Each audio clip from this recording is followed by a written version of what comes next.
আলামিনের হাবিব জনাব মুহাম্মদ রাসূলুল্লাহ সাল্লাল্লাহু আলাইহি ওয়াসাল্লাম বলেছেন, কিয়ামতের ময়দানে আল্লাহর কসম করে বলছি, সেদিন জাহান্নামীদের ভীষণ কষ্ট হবে আর জান্নাতীদের জন্য অত্যন্ত আসান হবে, অবস্থাটা খুবই আরামের হবে। নবীজি বলেন, এক ফরজ নামাজ, এক ওয়াক্ত ফরজ নামাজ আদায় করতে যে সময়টুকুন লাগে, কিয়ামতের মাঠের এই সময় এত বড় বিরাট লম্বা সময় জান্নাতীদের জন্য এরকম হালকা হয়ে যাবে। সুবহানাল্লাহ। হযরত আবু সাঈদ খুদরী রাদিয়াল্লাহু তাআলা আনহু হাদিস খানা বর্ণনা করেছেন, এক ওয়াক্ত নামাজ, একটা ফরজ নামাজ পড়তে যতটুকুন সময় লাগে এতটুকুন সময়ের ভেতরে জান্নাতীদের কারবার শেষ হয়ে যাবে। সুবহানাল্লাহ বিহামদি। আর ওদের কারবার তো শেষই হবে না। وَيَوْمَ تَشَقَّقُ السَّمَاءُ بِالْغَمَامِ وَنُزِّلَ الْمَلَائِكَةُ تَنزِيلًا। ওরা ফেরেশতা দেখতে চায়। সেদিন আসমান সমূহ বিদীর্ণ হয়ে মেঘ পুঞ্জ বেরিয়ে আসবে, আত্মপ্রকাশ করবে। তার ভেতর থেকে ফেরেশতারা ক্রমাগত নাজিল হতে থাকবে। আর অবস্থাটাই হবে, আল মুলকু ইয়াউমাইযিনিল হাক্কু লিররহমান ওয়া কানা ইয়াওমান আলাল কাফিরিনা আসীরা। আর সেদিনে বাদশাহী হবে কেবলমাত্র রহমানের। ওয়া কানা ইয়াওমান আলাল কাফিরিনা আসীরা। আর সেই কিয়ামতের দিন, সেই সময়টা হবে কাফেরদের জন্য বড়ই কঠিন। এখানে কিয়ামতের কিছু কথা বলা হচ্ছে, কিছু আভাস দেওয়া হচ্ছে যে আসমান সমূহ বিদীর্ণ হয়ে মেঘ পিণ্ড বেরিয়ে আসবে এবং তার থেকে ক্রমাগত ফেরেশতারা নাজিল হতে থাকবে। আল্লাহর হাবিব বলেছেন, কেউ যদি কিয়ামতের দৃশ্য দেখতে চায় সেজন্য সূরা ইজা শামসু কুবিরাত ওয়া ইজা সামাউ ফাতারাত, ইজা সামাউ শাক্কাত, এই সূরাগুলি যেন পড়ে, তাহলে কিয়ামতের দৃশ্য তার চোখের সামনে প্রতিভাত হবে। কিয়ামতের দৃশ্যটা আসলে কেমন হবে সেই সূরাগুলি তেলাওয়াত করলে সে বুঝতে পারবে।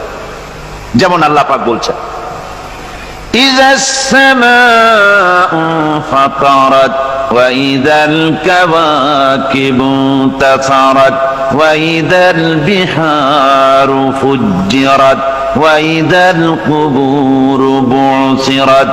যখন আকাশসমূহ চূর্ণ বিচূর্ণ হয়ে যাবে আর তারকাসমূহ বিক্ষিপ্ত হয়ে পড়বে, সমুদ্র মহাসমুদ্রগুলি দীর্ণ বিদীর্ণ হয়ে যাবে, কবরগুলি সব উদ্গীরণ করে দেবে, তার মধ্যে যা আছে সে সবগুলি। আবার আল্লাহ পাক বলেন, ইযাশ শামসু কুবিরাত ওয়া ইযান নুজুমু কাদারাত ওয়া ইযাল জিবালু সুয়্যিরাত। সূর্য যখন ঢেকে যাবে, তারকাগুলি যখন বিপর্যস্ত হয়ে যাবে আর পাহাড়গুলি যখন চালিয়ে দেওয়া হবে, এই দৃশ্য তোমরা দেখতে পাবে। فإذا النجوم طمست وإذا السماء فرجت وإذا الجبال نسفت। সেদিন অবস্থা এমন হবে, সমস্ত তারকাগুলি স্তিমিত হয়ে যাবে আর আকাশসমূহ দীর্ণ বিদীর্ণ হয়ে যাবে। আর দেখতে পাবে পাহাড়গুলি, সমস্ত পাহাড়গুলিকে উড়িয়ে দেওয়া হবে। আবার অবস্থা আরো কি হবে, فإذا برق البصر وخسف القمر وجمع الشمس والقمر। যখন চক্ষু বিস্ফারিত হয়ে যাবে মানুষের, চাঁদ আর সূর্য নিষ্প্রভ হয়ে যাবে, সব একাকার হয়ে যাবে, চন্দ্র এবং সূর্য তার অস্তিত্বকে হারিয়ে ফেলবে। শুধু তাই নয়, ওয়াহুমিলাতিল আরদু ওয়াল জিবালু ফাদুক্কাতা দাক্কাতাও ওয়াহিদা। জমিন ও পাহাড়গুলির মধ্যে সংঘর্ষ লাগিয়ে দেওয়া হবে আর তা এক ধাক্কায় জমিন এবং সমস্ত পাহাড়গুলি চূর্ণ বিচূর্ণ হয়ে যাবে। সুবহানাল্লাহি ওয়া বিহামদিহি। আল্লাহ রাব্বুল আলামিন বলছেন, এইভাবে করে কিয়ামতের দৃশ্য, বিভীষিকাময় দৃশ্য তোমরা দেখতে পাবে। আর সেদিনের রাজত্বটা কার হবে? আল মুলকু ইয়াউমাইযিনিল হাক্কু লির-রাহমান। সেদিনের রাজত্ব হবে কেবলমাত্র রহমানের। অর্থাৎ যেসব কৃত্রিম বাদশাহী দেখে তোমাদের চোখে ধাঁধা লেগে গিয়েছে, তোমাদেরকে দুনিয়ার বাদশাহী দেখে তোমরা ধোঁকায় পড়ে গিয়েছো, এসব বাদশাহী কিছুই টিকবে না সেদিন। সেদিন শুধু বাদশাহী থাকবে একমাত্র আল্লাহ পাকের। কার থাকবে বাদশাহী? যারা বলেন কার? আল্লাহ রাব্বুল আলামিন যখন কিছুই থাকবে না ঘোষণা করবেন লিমানিল মুলকুল ইয়াউম লিল্লাহিল ওয়াহিদুল কাহ্হার। আজকে কার রাজত্ব? চারিদিক থেকে আওয়াজ আসতে থাকবে, পরাক্রমশালী আল্লাহ রাব্বুল আলামিনের রাজত্ব। আর কারণ নয়, হাদিস শরীফে এসেছে, বুখারী মুসলিম শরীফের হাদিসে এসেছে, আল্লাহর নবী বলেন আল্লাহ রাব্বুল আলামিন তখন তার এক হাতে আকাশ মণ্ডলীকে ধারণ করবেন, আর এক হাতে জমিনকে ধারণ করবেন। আকাশ মণ্ডলী এক হাতে, জমিন এক হাতে। এভাবে আল্লাহ রাব্বুল আলামিন বলবেন আইনাল জাব্বারুন আইনাল মুতাকাব্বিরুন। কোথায় সেই স্বৈরাচারীরা? কোথায় সেই দুর্বিনীত অহংকারী স্বৈরাচার যারা আমার জমিনের উপরে, আমার মানুষের উপরে রাজত্ব চালিয়েছে? তারা আজকে কোথায়? কোথায় সেই অহংকারীরা? আল্লাহ পাক সেদিন যে বলবেন, সেদিন তো বলবেন, কিন্তু দুনিয়ার মাঝেও স্বৈরাচার যারা, অহংকারী যারা, তাদের শাস্তি পৃথিবীর বুকেও দেন। আর সেদিন তো দিবেনই। কত স্বৈরাচার আমরা দেখলাম, কত অহংকারী দেখলাম, যাদের তর্জনী হেননে লক্ষ কোটি কোটি মানুষ উঠতো আর বসতো। তাদের জিল্লাতির সঙ্গে আল্লাহ রাব্বুল আলামিন কতজনকে বিদায় করে দিলেন। ফুলের মালা নিয়ে কুলাতে পারে নাই, পা থেকে শুরু করে গলা পর্যন্ত ফুলের মালা দিয়া ডুবাই দিল ভক্তরা। আবার আল্লাহ রাব্বুল আলামিন এমন শাস্তি দিলেন, ফুলের মালার পরিবর্তে জুতার মালা নিয়ে জেলের মধ্যে ঢুকাইয়া দিলেন। ঠিক কিনা গণ? অহংকারী আর স্বৈরাচার যারা হয়, আল্লাহ পাক এভাবে তাদের দৃষ্টান্ত দেখিয়ে দেন। আমরা কত দেখলাম, 9 বছরের রাজা, 10 বছরের সাজা। পৃথিবীর মুখে যারা অহংকার করে, যারা স্বৈরাচার হয়, আল্লাহর আইনকে যারা বৃদ্ধাঙ্গুষ্টি প্রদর্শন করে, আল্লাহ পাক তাদের জমিনেও দেখান। এখানে চূড়ান্ত ফয়সালা আল্লাহ করেন না, আসল ফয়সালার জায়গা তো আছেই, তবে এখানে নমুনা দেখায় দেন।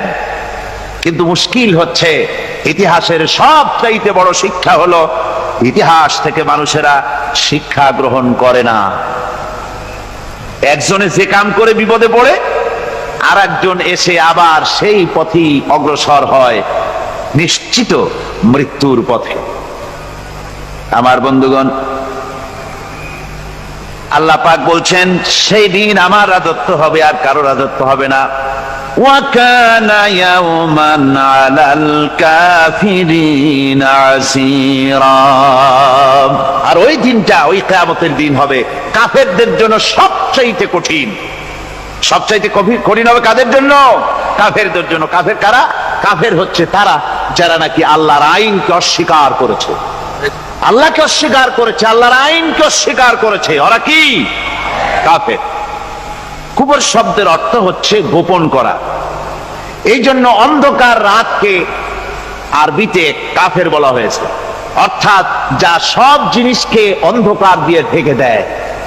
তো কুফর হচ্ছে সেই জিনিস যা মহাসত্যকে ঢেকে দেয়, সত্যকে, মহাসত্যকে ঢেকে দেয় যে জিনিস, সেটাকে কুফর বলা হয়। আর এই কাফের অন্ধকারে ঘুরে মরে, সে কোন আলোর খোঁজ পায় না। আল্লাহ রাব্বুল আলামিন বলেন, কাফেরদের কথা এখন শোনাচ্ছেন আল্লাহ পাক, ওয়াল্লাযীনা কাফারু আউলিয়াউহুমুত তাগুতু ইউখরিজুনাহুম মিনান নূরি ইলায যুলুমাত। যারা কাফের, যারা কুফরি অবলম্বন করেছে, তাদের সাহায্যকারী আর পৃষ্ঠপোষক হচ্ছে তাগুত। তাগুত বলা হয় সেই শক্তিকে যে শক্তি শুধু নিজেই আল্লাহর আইন অমান্য করে বসে থাকে না, বরং অন্যদেরকেও আল্লাহর আইন অমান্য করতে বাধ্য করে। ওদেরকে আরবিতে কি বলা হয়? তাগুত বলা হয়। আর এই তাগুতি শক্তি,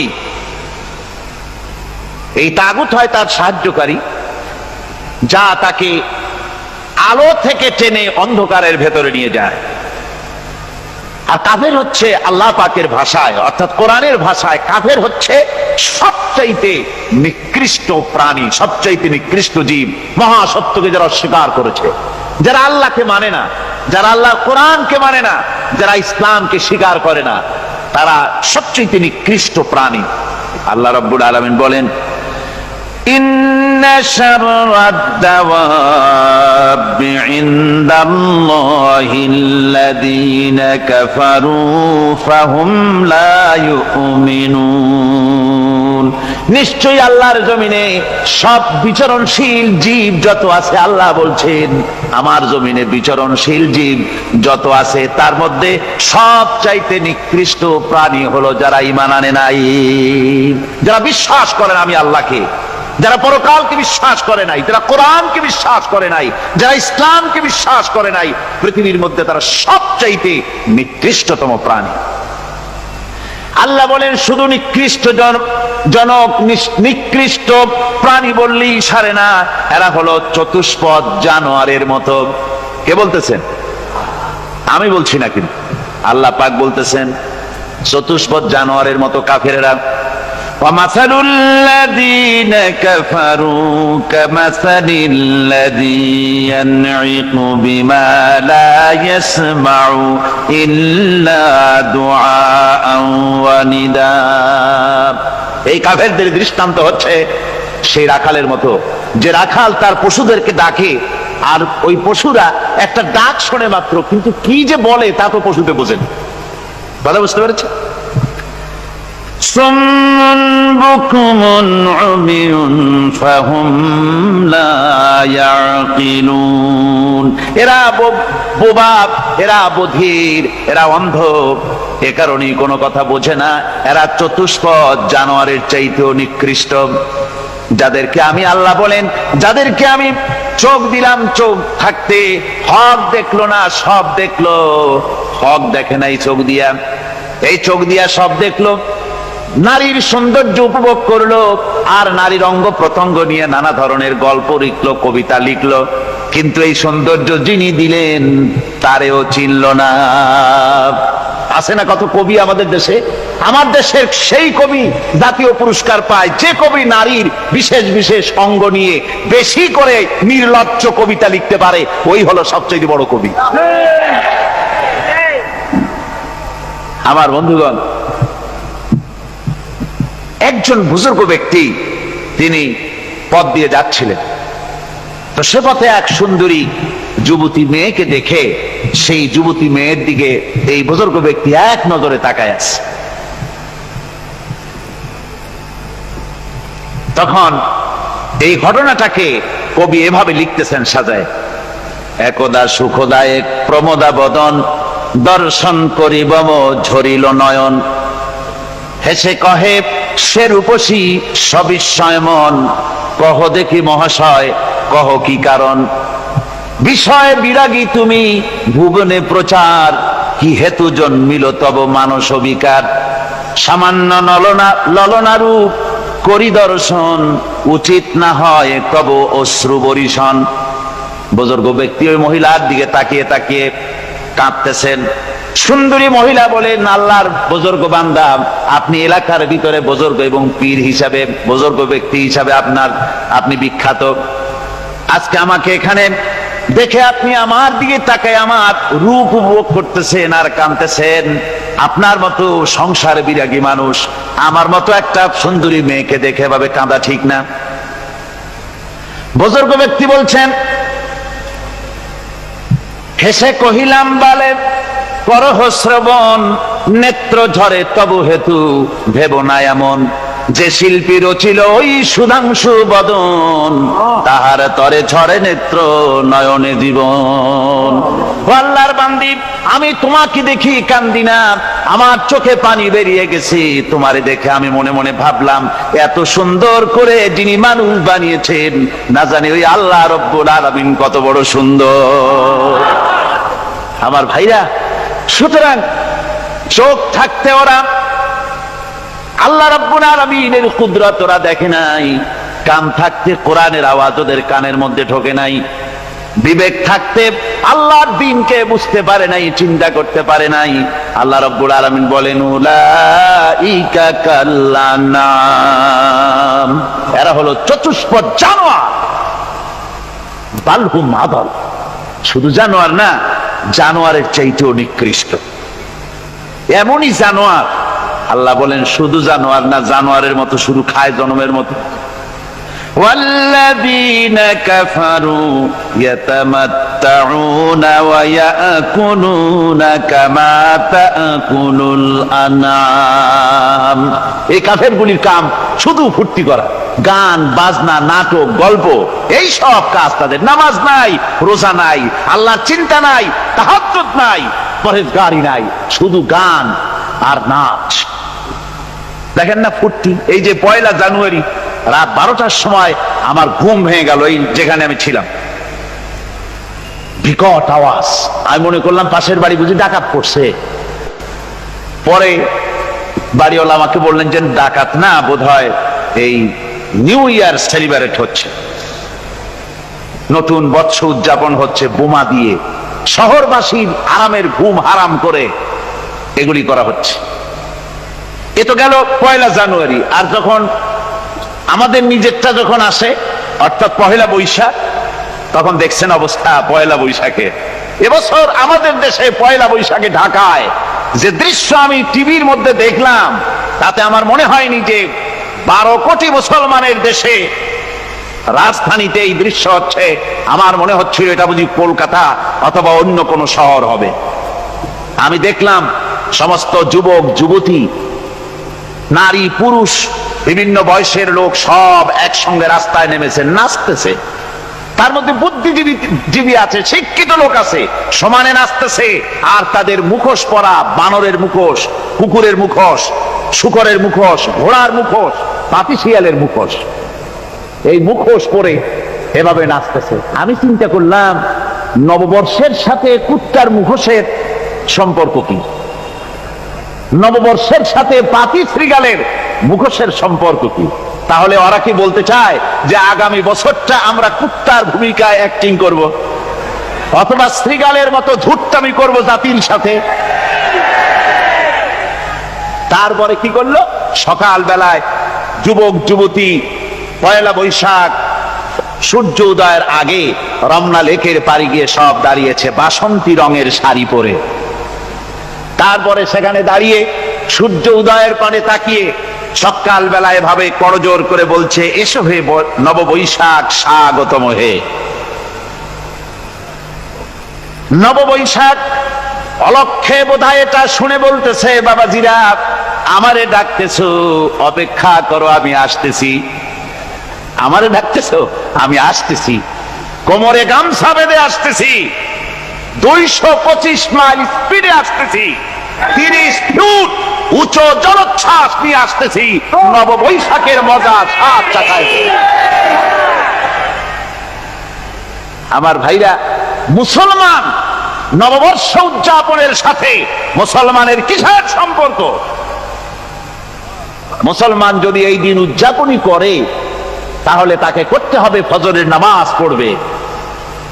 মুসলমান নববর্ষ উদযাপন করবে, ফজরের নামাজ পড়বে, তারপরে কোরআন শরীফ তেলাওয়াত করবে, দরুদ শরীফ পড়বে, আল্লাহর দরবারে হাত তুলে বলবে, রব্বুনা রাব্বিন, 31 বছর পার করে দিলাম, নাফরমানি ছাড়া কিছুই তো করি নাই, বিগত বছরে যা করেছি মাফ করে দাও, আগামী বছরটা গোটা জাতি আর দেশের জন্য কল্যাণকর মঙ্গলময় করে দাও। এটাই তো বলা উচিত ছিল নাকি বলে? তা না করে, তা না বলে, বৈশাখের পরিচালককে না দেখে সরাসরি বৈশাখকে আহ্বান করা হয়েছে, আর বৈশাখ আহ্বান করার মজা জনমের মতো দেখাই দিয়েছে। আল্লাহ রাব্বুল আলামিন তাই বলেন, কাফেররা তাদের কাজ হলো শুধু খাওয়া, তারা এমন খাওয়া খায় জনমের মতো খায়। ইয়াকুলুনা কামা তাকুলুল আনাম, জানোয়ারে যেমন খায় ওই রকম খায়। তার মানে খায়, একটু বিসমিল্লাহ কয় না, খায়া যখন ছেড়ে দেয় তখন আলহামদুলিল্লাহ বলে না, বাহাত দিয়ে খায়, আবার বাহাত দিয়ে খায়। ডাব একটা কাটলো, বিসমিল্লাহ নাই, খাইলো, 2-4 ঢোক খাইয়া পুরা ডাবটার ফেলাই দিল। ডাবটা কি তোমার বাজান তৈরি করছিল নাকি? একটু বিসমিল্লাহ বললা না, একটু শুকরিয়া আদায় করলাম। আমি গত এই ডিসেম্বর গেল, ডিসেম্বরের 16 তারিখ আমেরিকা থেকে এসেছি। ওখানে দেখলাম তারা প্রতি নভেম্বর মাসের শেষ বৃহস্পতিবার থ্যাঙ্কস গিভিং ডে অবজার্ভ করে। তা আমি জিজ্ঞেস করলাম, থ্যাঙ্কস গিভিং ডে জিনিসটা কি? ওরা বলল, এটা হচ্ছে এই যে গড আমাদেরকে সারা বছর ভালো খাওয়াইছে, আমাদেরকে ভালোভাবে পড়াইছেন, সুন্দর রেখেছেন, এই জন্য আমরা গডকে থ্যাঙ্কস দেই নভেম্বরের এই শেষ দিনটিতে। সারা বছরের ভালো খাইছি, ভালো থাকছি, এই জন্য গভর্নমেন্টকে মানে গডকে থ্যাঙ্কস দিলাম। আমি আমার আলোচনায় সেখানে বললাম যে দেখেন, রাশিয়ার সাথে আমেরিকার পার্থক্য তো এখানে, ওরা গডকে অস্বীকারই করেছে, গডই মানে না। আর এরা গডের নামাজ রোজা বা ইবাদত কিছু করুক আর না করুক, গডের অন্তত একটা ধন্যবাদ দেয়। ওরা ওদের ডলারে লিখেছে, ইন গড উই ট্রাস্ট, প্রত্যেকটা ডলারে লেখা আমরা গডে বিশ্বাস করি। তো শুকর আদায় করলে তো আল্লাহ বাড়িয়ে দিবেন। আল্লাহ রাব্বুল আলামিনের সুন্নাত হলো, শুকর যদি কেউ আদায় করে আল্লাহ বাড়িয়ে দেন। লা ইন শাকারতুম লাযীদান্নাকুম ওয়া লা ইন কাফারতুম ইন্না আযাবী লাশাদীদ। আমার নিয়ামতের শুকর যদি আদায় করো আমি বাড়ায় দেব, আর যদি নিয়ামতের শুকর আদায় না করো তাহলে মস্ত বড় শাস্তি তোমাদের জন্য রেখেছি। তো আমেরিকা শুকর আদায় করে নিজেরা খাইয়া, কিন্তু ওদের জমিন হলো বিশাল জমিন। আমি কয়েকবার গিয়েছি এবং বহু স্টেট সফর করেছি। ওদের জমিন এত ফার্টাইল, জমিনে যদি রীতিমতো তারা ফসল ফলাতো, এই ফসল সারা দুনিয়ার দরিদ্র ভূমুক্ষ জনতাকে খাওয়াইয়া বাঁচাইতে পারত।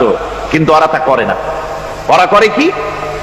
ওরা মুনাফার হার, বাজার দর ঠিক রাখার জন্য নির্দিষ্ট পরিমাণ জমিনের ফসল ফলায়, কিন্তু জমিন এতই উর্বর, ওদের মেজারমেন্ট করা, মাপ করা, হিসাব করা ফসল হয় না, ফসল হয় বেশি।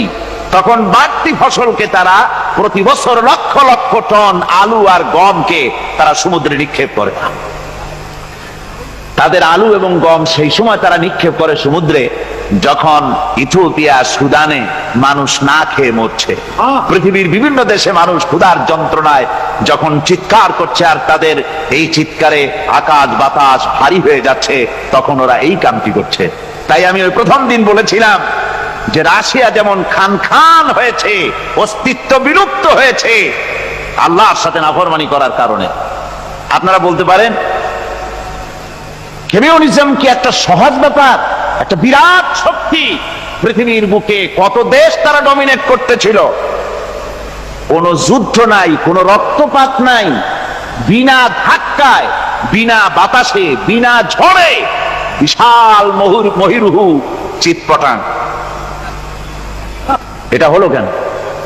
কেন হলো রাশিয়ার এই দশা? আমি লালদিঘির ময়দানে বলে গেছিলাম, আমি চিন্তা করে যেটা পাইছি সেটা হচ্ছে এই, দুনিয়ার সমস্ত মতবাদ আল্লাহকে কোনো না কোনো প্রকারে স্বীকার করে। তার কথা মানুক আর না মানুক, আছে একটা কিছু, এতটুকুন বলে যে আল্লাহ আছেন বা গড আছে বা একটা কিছু আছে। কমিউনিজম, সমাজতন্ত্র হলো পৃথিবীর একমাত্র নিকৃষ্ট মতবাদ, যে মতবাদ সরাসরি আল্লাহকে অস্বীকার করেছে, বলেছে আল্লাহ নাই, দেয়ার ইজ নো গড। তারা ধর্মকে আফিম বলেছে। আল্লাহ পাক তাই কোন যুদ্ধ ছাড়া, কোন মারামারি ছাড়া, কোন রক্তপাত ছাড়া এই বিশাল শক্তিকে উৎকারে উড়িয়ে দিলেন, তুলার মতো হয়ে। গোটা রাশিয়া তুলার মতো হয়ে, পেঁজা তুলা, ধোনা তুলার মতো হয়ে সব উড়ে চলে গিয়েছে। অস্তিত্ব বিলুপ্ত হয়ে গিয়েছে। কিন্তু আমাদের দেশের খুচরা কমিউনিস্টরা এখনো স্বপ্ন দেখে। ওই যে কালকে বলেছি, তারা বলে কলমের খোসা এটা এখনো নষ্ট করা যাবে না, এটা এখনো চালু করা হবে। এখনো চীনে আছে, এখনো কিউবায় আছে। ওই কিউবা থেকে, চীন থেকে ফিদেল কাস্ট্রোর একটু আওয়াজ শোনে, চীন থেকে মিস্টার ব্যাং না কি জানি না, ব্যাং এর আওয়াজ শোনে, আর তাই মনে করে এ বুঝি সমাজতন্ত্রের বিজয়ের গান। না, চীন থেকে আর কিউবা থেকে যে আওয়াজ আজকে উঠতেছে, এই আওয়াজ সমাজতন্ত্রের বিজয়ের আওয়াজ নয়, এটা হলো সমাজতন্ত্রের মরণ যন্ত্রণার গোঙানির আওয়াজ। কাজী এরা দুনিয়ার বুকে শুধু আনন্দ এবং ফুর্তি করে, আল্লাহর হককে, আল্লাহকে চিনতে তারা ব্যর্থ হয়েছে।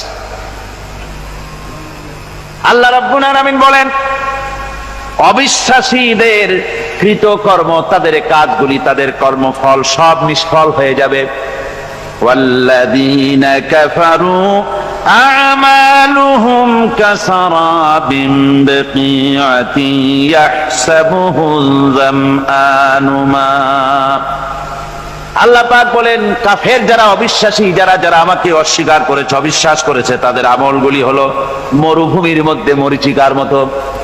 মরুভূমির মরীচিকা, মানুষ যখন মরুভূমির ভিতর দিয়ে যায়, পানির পিপাসা লাগে, দূরে দেখে পানি চিকচিক করতেছে, আর ওই মরীচিকা যেটাকে সে পানি মনে করেছিল, হাত্তা ইযা জাআহু লাম ইয়াজিদহু শাইআ, যেটাকে সে পানি মনে করে ছুটতেছিল, যখন কাছে গেল, আল্লাহ পাক বলেন কিছুই সেখানে পায় না, শুধু মরীচিকা, বালু আর বালু। এরকম করে যারা আমার দিনকে অস্বীকার করেছে, আমাকে অস্বীকার করেছে, তারা যত ভালো কাজ করুক আর যাই করুক না কেন, তাদের কৃত কর্মগুলি এভাবে সব নিষ্ফল। এ হলো এক কথা। 2 নম্বরের কথা হলো, ওরা মনে করেছিল সমাজতন্ত্র শান্তি দেবে, কমিউনিজম শান্তি দেবে, সোশ্যালিজম শান্তি দেবে, ক্যাপিটালিজম শান্তি দেবে। এই শান্তির চিন্তা করে অগণিত মানুষকে হত্যা করে সমাজতন্ত্রের রাজত্ব যখন কায়েম করলো, 70 বছরও চলে গেল, তারপরে তারা দেখলো হাত্তা ইযা জাআহু লাম ইয়াজিদহু শাইআ, কিচ্ছুই পেল না। তারা ক্ষুধার যন্ত্রণায় মরলো, কাপড় নাই, খাবার নাই। তারা ওই রাশিয়া থেকে, চেকোস্লোভাকিয়া থেকে, যুগোস্লাভিয়া দিয়া, রোমানিয়া থেকে, হাঙ্গেরি এবং পোল্যান্ড আর মঙ্গোলিয়া থেকে, সেখানে সমাজতন্ত্র তাড়াতে আমরা যাই নাই। আমরা সেখানে সমাজতন্ত্রের বিরুদ্ধে তাফসীর করি নাই, ব্যাখ্যা করি নাই, বক্তব্য রাখি নাই। ওই সব দেশ থেকে সমাজতন্ত্র তাড়াইছে কে? কারা তাড়িয়েছে? না না, ওরা নিজেরাই, সেই দেশের জনগণই এটাকে উৎখাত করেছে তাদের জমিন থেকে। আল্লাহ পাক বলছেন, যারা আমার দিনকে, আমার বিধানকে যারা অস্বীকার করবে, তারা এই অস্বীকারী অবস্থায় যদি মৌত হয়, আমার সমাজতন্ত্রী কোনো ভাই যদি এ মাহফিলে থাকেন, কমিউনিস্ট কোনো ভাই যদি এ মাহফিলে থাকেন, তাহলে শুনুন আল্লাহ কি বলতেছেন। আল্লাহ দিনকে, আল্লাহর কোরআন পূর্ণাঙ্গ জীবন বিধান, অর্থনীতি আছে, সমাজনীতি আছে, রাজনীতি আছে, কথা যারা বিশ্বাস করে না, কোরআনকে শুধুমাত্র নামাজ, রোজা, হজ, যাকাত আর বেহেশত দোজখ যারা মনে করে, জীবন ব্যবস্থা মনে করে না, এই অবস্থায় যদি মারা যায়, আল্লাহ রাব্বুল আলামিন বলেন, ইন্নাল্লাযীনা কাফারু ওয়া মাতু ওয়া হুম কুফফারুন উলাইকা আলাইহিম লানাতুল্লাহি ওয়াল মালাইকাতি ওয়ান নাসি আজমাইন। আল্লাহ রাব্বুল আলামিন বলেন, আমাকে অস্বীকার করার অবস্থায়, আমার দ্বীনকে, বিধানকে অস্বীকার করার অবস্থায় যদি মৌত হয়ে যায়, তাহলে আল্লাহ, ফেরেশতা এবং তাম পৃথিবীবাসীর অভিসম্পদ তার উপরে হতে থাকে, লানত হতে থাকে। খালিদিনা ফিহা লা ইউখাফফাফু আনহুমুল আযাবু ওয়া লা হুম ইউনজারুন। এই অভিসম্পদ অবস্থায় তারা সব সময় লিপ্ত থাকবে, না তাদের আযাবকে কমায় দেওয়া হবে, আর না তাদের কোন রকম অবকাশ দেওয়া হবে। এখন আরো মজবুত কথা